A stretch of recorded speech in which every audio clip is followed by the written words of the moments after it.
Style తో సరికొత్త designs తో ఎస్కేటీ గోల్డెన్ డైమండ్స్ ఈ జూలై 5న నల్లకంటలో గొప్ప ప్రారంభం. రండమ్మా, రండి. ఏమ్మా, పట్నం బయలుదేరారా? లేదు పూజారి గారు, నేను వెళ్ళడం లేదు. మా ఫ్రెండ్స్ వెళ్తున్నారు, వాళ్ళని ట్రైన్ ఎక్కించడానికి వెళ్తున్నాను. శుభం. చేసేది రైల్లో ప్రయాణం. హారతి తీసుకోండి. తీసుకోండి. ఏమిటి పూజారి గారి అన్యాయం? గంట నుంచి నిలబడి మమ్మల్ని వదిలేసి ఇప్పుడు వచ్చిన ఆవిడికి హారతిస్తున్నారే? ఎవరెవరు ఎప్పుడొచ్చారనేది కాదు ప్రశ్న, ఎంతటి గొప్పవారు ఎప్పుడొచ్చారనేదే ప్రశ్న. పైగా ఈవిడ ఎవరనుకున్నారు? మన కామందు గారి కూతురు. కామంది గారి కూతురు అయితే నెత్తిన కొమ్ములు వచ్చాయా? పూజారి గారు, బిచ్చగాళ్ళైనా లక్షాధికారులైనా దేవుడి దృష్టిలో అందరూ ఒకటే. పూజారి గారు, ఎవరి అమ్మాయి చాలా ఎక్కువగా మాట్లాడుతోంది? ఇంకెవరు? ఆ భరత్ గాడు అనేవాడు లేడు, వాడి చెల్లెలు. ఓహో, ఆ రౌడీ గాడి చెల్లెలా? అందుకనే అంత పొగరుగా మాట్లాడుతోంది. మా అన్నయ్య రౌడీ కాదు, మీ నాన్న రౌడీ, మీ అన్నయ్య rowdy. You shut up. What nonsense you are talking? Nonsense లేదు, గోన్సెన్స్ లేదు, పోవే. పూజారి గారు. శివ శివ, అమ్మా మీరు వెళ్ళండి, వీళ్ళ సంగతి నేను చూసుకుంటాను. ఇదిగో ఎక్కువగా మాట్లాడితే పళ్ళు. అమ్మా, ఎందుకు వచ్చిన గొడవ? హారతి తీసుకోండి. పూజారి గారు, ఈ గొడవంతా ఎందుకు వచ్చిందో తెలుసా? గుళ్ళోకి వచ్చిన వాళ్ళందరినీ సమానంగా చూడాలనే జ్ఞానం మీకు లేనందువల్ల. పంతులమ్మ. Now you shut up. Shut up అందా పంతులమ్మ నిన్ను? అవునయ్య. నోర్మై. ఏమిటా నన్నే నోర్మేయమంటున్నావు? కాదా, నా షటప్ అంటే నోరు ముయ్యి అని అర్థం. ఓహో, ఆ పంతులమ్మ ఈ పూజారిని నోరు మూసుకో అంతే. ఒక ఆడదంత మాట ఉందంటే నేనైతే గోడకి చచ్చుండే. ఈయనకు అర్థం కాక బతుకున్నాడయ్యా, మధ్య నీకెందుకయ్యా? అయ్యా, ఆ పంతులమ్మ షటప్ అని నన్నంది, ఆ భరతగాడి చెల్లెలు అమ్మాయి గారినంది. అమ్మాయి గారిని అంటే అయ్య గారిని అన్నమాటే. అయ్య గారిని అంటే మనల్ని అందరిని అన్నట్టేగా. మీ ఇద్దరు చెరువు షటప్. అసలు ఆ భరతగాడి చెల్లెలకి అంత ధైర్యం రావడానికి కారణం ఆ పంతులమ్మ. చచ్చిన దాని బాబులాగా దీనికి కూడా న్యాయం ధర్మం అనే రెండు పిచ్చి కూతలొచ్చు. ముందు ఆ పంతులమ్మకి పాఠం చెప్పాలి. నానా, ఆ విషయం నాకు తెలియ, మీరెవరూ జోక్యం కలిగి తీసుకోక్కర్లేదు. అలాంటి మనిషికి ఇలాంటప్పుడు ఎలాంటి పాఠం చెప్పాలో నాకు బాగా తెలుసు.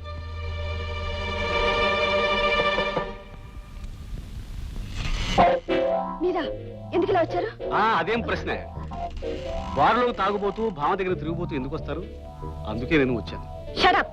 ఆ ముఖ్యమైన రాక కారణం. మర్యాదగా బయటికి వెళ్ళు. నా మాట విని నా ఇష్టానికి కుట్టావంటే నీకు ఎండలో గొడుగులా ఉంటాను. ఏమంటావు? నన్నే కొడతావా?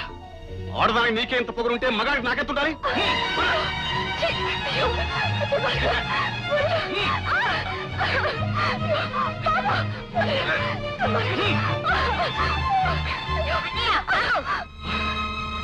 నువ్వా మంచకం జీవిస్తున్నావా? చూడమ్మా, ఇక్కడ ఉండకూడదు, బయటికి వెళ్ళు. మా టీచర్ ఏమైనా అంటే నేను ఊరుకోను. ఏడ్చావు? ఏం చేస్తారా? ఏం చేస్తానా?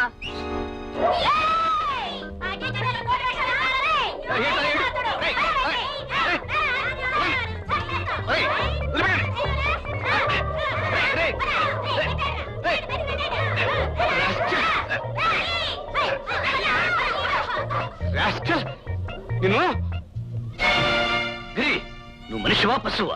నువ్వెందుకు వచ్చావు అక్కడికి? ఎక్కడ అన్యాయం అక్రమం జరుగుతుందో అక్కడే ఈ భరత్ ఉంటాడు. మళ్ళీ ఇలాంటి పని ఇంకొకసారి చేశావంటే నీ ఎంత చూస్తాను.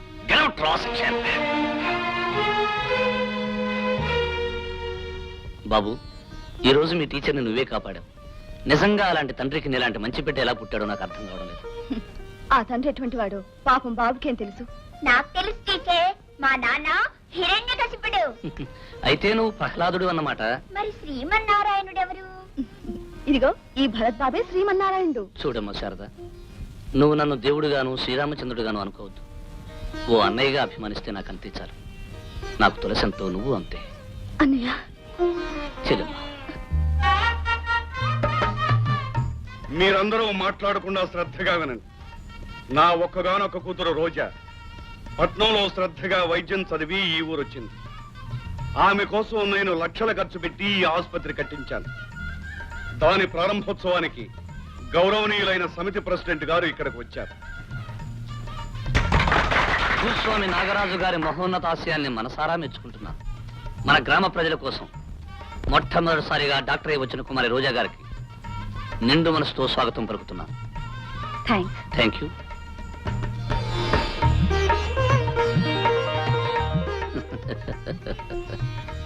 డాక్టర్ రోజా అనుక్షణం కష్టపడుతూ కడుపు నిండా తిండి లేక అనారోగ్యంతో బాధపడే పేద ప్రజానీకానికి సేవ చేయడానికి వచ్చిన దేవత విను. ఏమిటో నీ పిచ్చివాగుడు? అమ్మాయి కష్టపడి వైద్యం చదివింది, నేను లక్షలు తగలేసి ఆసుపత్రి కట్టించింది ఈ ముష్టి వెధవులకి పేద పీనుగులకి వైద్యం చేయడానిక? చూడండి, సృష్టిలో ఏ స్వార్థం లేకుండా తోటి వాళ్లకు సహాయం చేయడమే గొప్పతనం అనిపించుకుంటుంది. డాక్టర్ రోజా, పేదవాళ్లకు వైద్యం చేస్తూ డాక్టర్ అనే పదానికి కొత్త అర్థాన్ని తీసుకురావాలని కోరుకుంటున్నాను. సొమ్ము నీరు కానప్పుడు ఎన్ని కబుర్లైనా చెప్తావులే. ప్రెసిడెంట్ గారు, మీరు కానివ్వండి.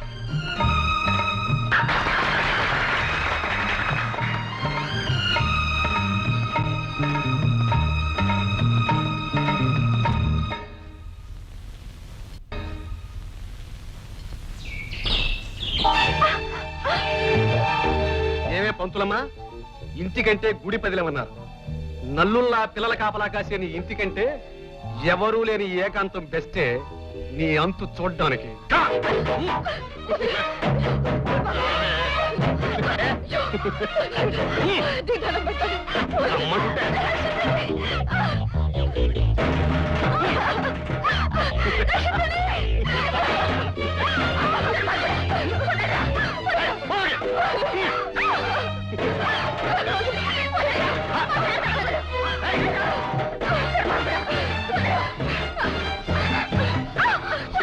దానికి వచ్చేస్తానే, ముందు నీ ఎంత చూస్తా.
అల్లారు ముద్దుగా పెంచిన నా చెల్లెలకు అన్యాయం చేసిన నువ్వు బ్రతకూడదురా, బ్రతకూడదు. మా వదలమ్మా, వీడిని ముక్కలు ముక్కలుగా నరికితే గానీ నాకు మనశ్శాంతి లేదు. వీడి నెత్తులతో తడిసిన నా చేత్తో నా చెల్లెలు కన్నీళ్లు తొడవాలి. అప్పుడేనమ్మా నాకు మనశ్శాంతి. అప్పుడే వదలమ్మా, వదలమ్మా. క్షణికమైన ఆవేశంలో నువ్వు హంతకుడివై జైలుకు వెళితే మీ అమ్మ పక్క తీర్చేదేవర్రా. ఆలోచించక తొందరపడి వాడి ప్రాణం తీస్తే మీ నాన్నగారి ఆత్మకు శాంతి కలిగించేదేవర్రా. బాబు, నువ్వు మాకు దూరం అయితే అనాథలమై అందరికీ చులకనయ్యే మాకు అండగా నిలిచేదేవర్రా. అందుకే బాబు వాడిని చంపొద్దురా. చంపితే నా మీద ఒట్టే. ఒరేయ్, మా అమ్మ కాక మరెవరైనా ఆ దేవుడే వచ్చి అడ్డుపడినా ఈ పాటికి నీ రక్తం కళ్ళ చూసుండేవాడిని.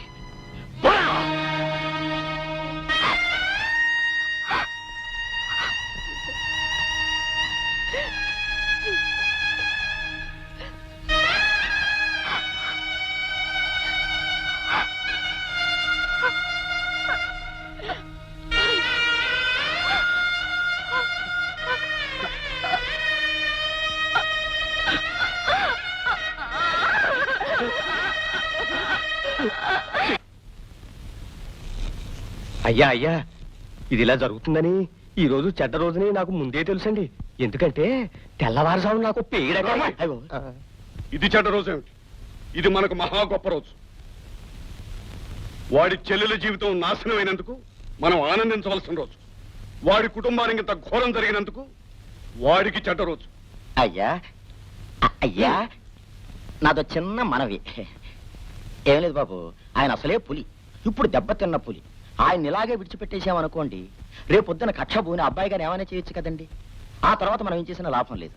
అంచేత నా అభిప్రాయం ఏమిటంటే, అబ్బాయి గారు ఎలాగో మనసిచ్చిన పిల్ల గనక ఆ తులసమ్మని తీసుకొచ్చి అబ్బాయి గారికి ముడిపెట్టేసామనుకోండి, అందరికీ మనశ్శాంతిగా ఉంటుంది. మల్లయ్య, ఏమిటి అనేది? ఆ భూష గారి కూతుర్ని నా కోడలుగా చేసుకోవటమా? అది కల్లో కూడా జరగని పని. ఆ భూషయ్య పేరు చెబితేనే ఆనాటి వాడి అహంకారానికి ఫలితం అనిపించినా ఇప్పటికీ నా ఒళ్ళు మండుతూనే ఉంది. భూషయ్య. నాగరాజు బాబు, ఏమిటి మీరనేది? హఠాత్తుగా ఉన్నట్టుండి ఒక్క రోజులో మీ అప్పు తీర్చమంటే ఎలా వీలవుతుంది చెప్పండి. ఎలా వీలవుతుందన్నది నాకు అనవసరం. 10 ఏళ్ల క్రితం పెళ్లి నిమిత్తం డబ్బు అవసరమని నా దగ్గర అప్పు తీసుకున్నావు. ఇంతకాలం ఆగాను. ఇప్పుడు నాకు అవసరమైంది, అడుగుతున్నాను. నాగరాజు బాబు, ఇంతకాలం ఉత్త పుణ్యానికే మీరు ఆగానంటారా? మీరిచ్చిన అప్పుకి వడ్డీ కింద ప్రతి సంవత్సరం నా పొలంలో పండిన పంట సగం మీకు ఇవ్వటం లేదా? కావచ్చు, కానీ తిని కూర్చోలేక ఊళ్ళో జనాలందరినీ పోగు చేసి వాళ్ళ భూముల్ని మా నాగరాజు బాబు గారికి అమ్మద్దని ఉపన్యాసాలు ఇస్తున్నావుగా. పైగా అయ్యగారు ఇచ్చిన అప్పులకి వాళ్ళ భూములు తీసుకుంటుంటే అడ్డుపడుతున్నావు కదయ్యా. నేను చేస్తున్నది తప్పు కాదు, పాపము కాదు. అమాయకులైన పేద రైతులకి అన్యాయం జరగకూడదని చూస్తున్నాను. వాళ్లకున్న కొద్దిపాటి భూములు ఈ రూపేణా పోగొట్టుకుంటే రేపు ఆకలితో అలమటిస్తారని ఆవేదనతో సాయపడుతున్నాను. నా తోటి రైతుల మేలు కోసం తాపత్రయపడుతున్నాను. అది తప్పంటారా? భూషయ్య, నువ్వు తప్పప్పులో ఇంచేంతటి వాడివయ్యావు కనుకే నీ ఆట కట్టించాలనుకున్నాను. అందుకే నా అప్పు వెంటనే తీర్చమని అడుగుతున్నాను. కక్షతోనూ పగతోనూ తక్షణం మీ అప్పు తీర్చమంటే ఎక్కడి నుంచి తీర్చేది? ఎలా తీర్చేది? భూషయ్య, నీకు తెలుసుగా, గొడ్లు కొనుక్కోవడానికి బాబు గారి దగ్గర అప్పు తీసుకుని తీర్చలేకపోతే, ఆ గొడ్లను నాకు ఇచ్చేయాలి. పొలం కొనుక్కోవడానికి అయ్యగారి దగ్గర అప్పు తీసుకుని తీర్చలేకపోతే, ఆ పొలాన్ని నాకు ఇచ్చేయాలి. మరి నువ్వు పెళ్లి నిమిత్తం అయ్యగారి దగ్గర అప్పు తీసుకొని తీర్చలేకపోతున్నావు గనక నీ పెళ్ళాన్ని నాకు ఇచ్చేయాలి. ఒరేయ్!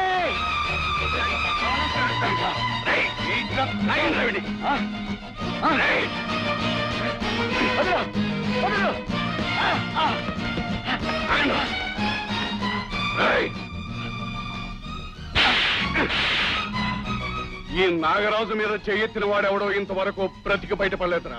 ఒరే నాగరాజు, మంది మార్బలం బలం బలగం ఉన్నాయి కదా అని ఈ రోజున నువ్వు నన్ను ఏమన్నా చేయొచ్చురా? కానీ ప్రతి పేద రైతు ఒక ప్రచండ శక్తి. ఆ శక్తులన్నీ కలిసి ఒక మహాశక్తి అయి ఏదో ఒక రోజు నిన్ను అంతం చేస్తాయిరా. అయ్యా, వీడు చాలా తెగించేశాడండి. బ్రతుకుంటే లాభం లేదు. రేయ్ భూషయ్య, ఇవాళే నీ చీటీ చించేసి నిన్ను నరకానికి పంపించేస్తాను రా. నీ చావు ఎలాంటిదో తెలుసా? నువ్వు కాస్త కాస్త చస్తూ చావు తప్పదని ఏడుస్తూ మా కళ్ళ ముందే నువ్వు నమ్ముకున్న భూములకు వెళ్ళిపోతావురా.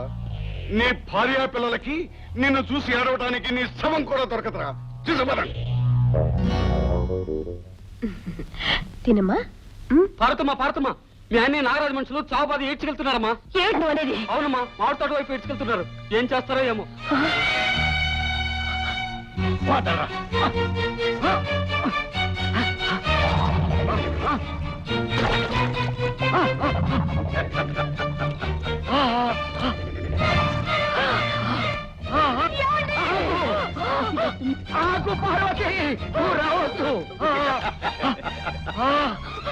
బాబు, నీకు దండం పెడతాను, నా భర్తను రక్షించండి. ఇంతవరకు ఇక్కడ ప్రజలు నాకు చేతులెత్తి దండం పెట్టారు. నా ముందు చేతులు కట్టుకుని తల దించుకున్నారు. ఇప్పుడు మొదటిసారిగా మొనగాడిలా నా మీదకే చేయెత్తాడు నీ మొగుడు. అందుకే నీ భర్తను నీ కళ్ళదితే పాతాళానికి తొక్కేస్తున్నా. రండి బాబు. బాబు, మేమంతా జీవితాంతం మీ కాళ్ళ దగ్గర పడి ఉన్నాం బాబు. ఆయన రక్షించండి. పార్వతి, ఆ పశువు పాదాలు పట్టుకుని బ్రతిలాడటం పొరపాటు. ఆ రాక్షసుని క్షమించమని అడగటం అవసరం. ఏయ్, సాగుపోయే క్షణంలో కూడా నీ పొగరిక తగలేదట. ఊబిలాంటి ఈ ఊర్లో నాకు ఎదురు తిరిగిన మనిషి కథ ఎలా ముగుస్తుందో ఇప్పుడు అర్థమైందా నీకు?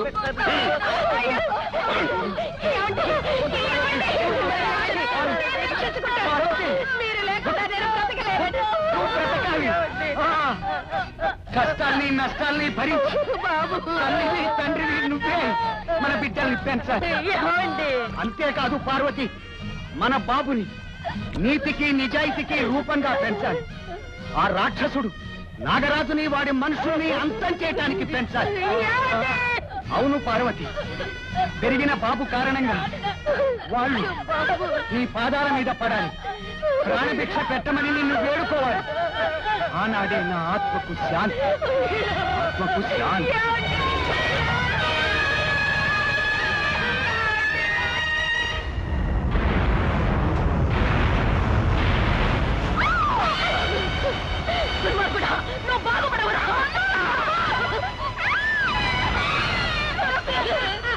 పార్వతమ్మ, ఈ ఇల్లు ఈ ఇంట్లో ఉన్న సామాను నీ పొలం మొత్తం నా అప్పుకు సరిపోతాయి. ఇక నువ్వు నీ బిడ్డలు కట్టుబట్టలతో ఈ ఊరు వదిలిపెట్టి వెళ్ళిపోవాలి. అలా వెళ్ళకపోయారు మీ అందరి చీటీలు చించేసి నరకానికి పంపించేస్తాను. పో. పోతాను, కానీ వెళ్లే ముందు నీకు ఒక మాట చెప్తాను, గుర్తుంచుకో. ఈ రోజు దిక్కు మొక్కు లేకుండా వెళ్ళిపోతున్న నేను ఏదో ఒక రోజున తప్పకుండా తిరిగి వస్తాను. నిన్ను కొట్టే శక్తివంతుడుగా, న్యాయం నిలిపే నీతివంతుడుగా నా కొడుకును తయారు చేసి తీసుకొస్తాను. వాడి ద్వారా ఆచరక్షణలో నా భర్త కోరిన కోరికలు నెరవేరుస్తాను. అంతేకాదు నాగరాజు, ఈ రోజు ఏ మనుషులైతే నిన్ను చూసి భయపడుతున్నారు, ఆ మనుషులంతా కలిసి నా బిడ్డ ముందు నడవగా నీ మీదకి వస్తారు. నిన్ను నీ మనుషుల్ని నాశనం చేస్తారు. ఒరేయ్, మండే గుండెతో ఆమె శక్తి లాంటి ఒక ఆడది చేస్తే ప్రతిజ్ఞనా? ప్రతిజ్ఞ.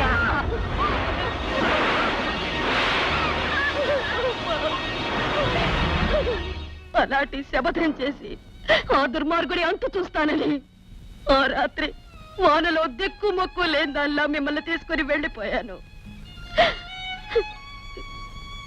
కష్టపడి చెమటోడ్చి మిమ్మల్ని పెంచుకున్నాను. నా ఆశయం నీ వల్ల తీరుతుందన్న ఆశతో బ్రతికాను. అందుకే బాబు, నువ్వు వాణ్ణి హత్య చేసి హంతకుడివి కాకూడదని నిన్ను ఆపాను. నిజమేనమ్మా, నువ్వు చెప్పింది నిజమే. కానీ పాడైపోయిన నా చెల్లెలి జీవితం బాగుపడేది ఎలా? పశువు నాశనం చేసిన తులసి మొక్క లాంటి మన తులసి జీవితం ఏం కావాలమ్మా? ఏం కావాలి? కొన్ని ప్రశ్నలకు జవాబు ఆ దేవుడే చెప్పాలిరా. దేవుడు కాదమ్మా, మనిషి వేసుకున్న ఏ ప్రశ్నకైనా మనిషే జవాబు చెప్పాలి. ఈ విషయంలో ఏం చేయాలో నేనే చేస్తాను, చేసి చూపిస్తాను.